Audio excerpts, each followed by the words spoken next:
Bismillahirrahmanirrahim. Assalamualaikum warahmatullahi wabarakatuh. Alhamdulillah. Assalatu wassalamu ala rasulillah sayyidina Muhammad ibn Abdullah wa ala alihi wa sahbihi wa mawala. A'udzu billahi minasyaitonir rajim. Bismillahirrahmanirrahim. Ya ayyuhan nasu qad ja'atkum mau'izatun min rabbikum wa shifaa'un lima fis suduri wa hudan wa rahmatul lil mu'minin. Shadaqallahul azim. Amma ba'du. Sahabat-sahabat yang dirahmati Allah Subhanahu wa taala. Pada kesempatan kali ini saya ingin menjelaskan tentang langkah pertama ketika kita ingin meruqyah.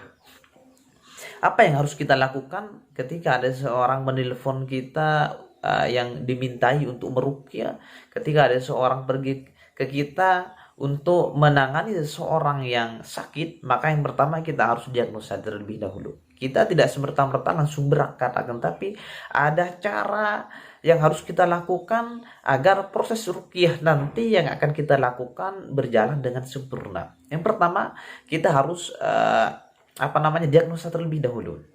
Nah, kita tanyakan tentang ciri-ciri penyakit non medis, mimpinya seperti apa, kemudian sakitnya seperti apa, semua ditanyakan. Seperti yang biasa kita tanyakan hasil diagnosa tersebut. Ketika diagnosanya ternyata terindikasi sihir, maka langkah yang pertama kita harus ingat-ingat bagaimana cara menangani sihir, herbalnya apa, kemudian proses pengobatannya apa saja. Kita harus ingat-ingat kalau kita lupa. Kemudian kalau misalkan ternyata ketika setelah kita diagnosa ternyata tidak ada indikasi sihir, maka kita persiapkan, tanyakan pada orang tersebut penyakit apa ketika pergi ke dokter, maka kita siapkan herbal yang cocok dengan penyakitnya. Kemudian setelah kita diagnosa dengan pasien tersebut lewat telepon atau lewat temannya atau lewat keluarganya, maka sebelum kita berangkat ke rumahnya, yang pertama kita harus sholat hajat terlebih dahulu. Sholat hajat 2 rakaat, kemudian kita berdoa pada Allah Subhanahu wa taala agar Allah mudahkan kita untuk meruqyah, agar Allah sembuhkan orang yang akan diruqyah kita. Kita minta pada Allah Subhanahu wa taala, yang mana Allah merupakan zat maha penyembuh.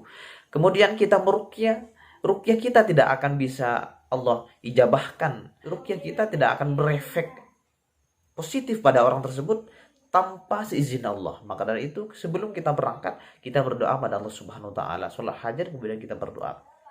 Kemudian setelah kita berdoa pada Allah Subhanahu wa taala, kita siapkan herbal yang cocok dengan penyakit yang diderita oleh pasien.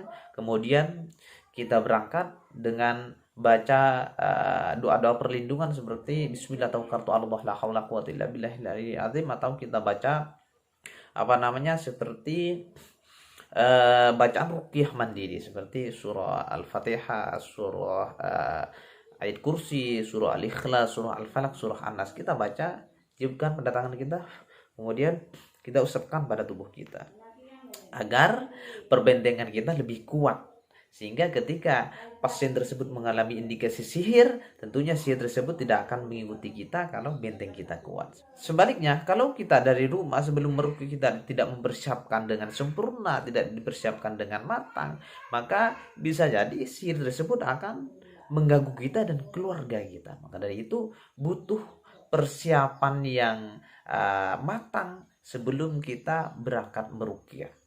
Kemudian setelah kita sampai ke tempat ruqyah, ke rumah pasien, maka kita duduk dengan santai, siapkan mental kita, ambil santai saja.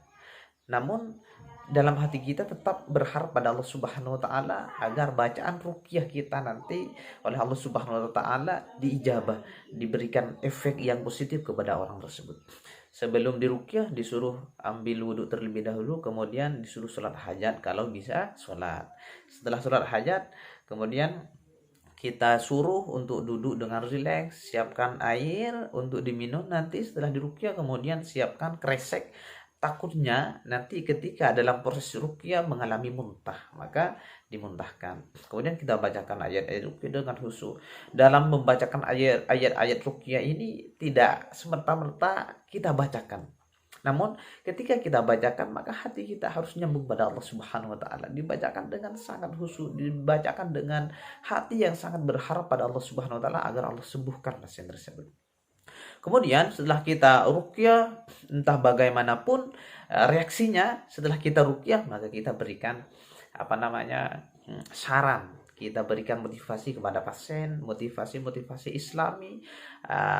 Kita beritahukan sebab masuknya penyakit, kemudian kita berikan motivasi sebab sulitnya penyakit sembuh.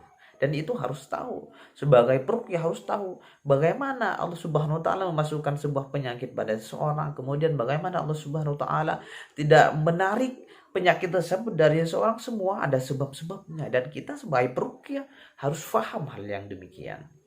Maka dari itu, kepada semua peruqyah, simak video-video saya, insya Allah sangat bermanfaat kepada semua praktisi, khususnya praktisi pemula. Insya Allah sangat bermanfaat.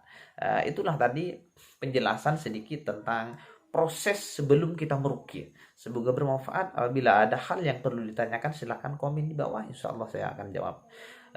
Apabila ada kata-kata yang kurang baik, saya minta maaf yang sebesar-besarnya. Assalamualaikum warahmatullahi wabarakatuh.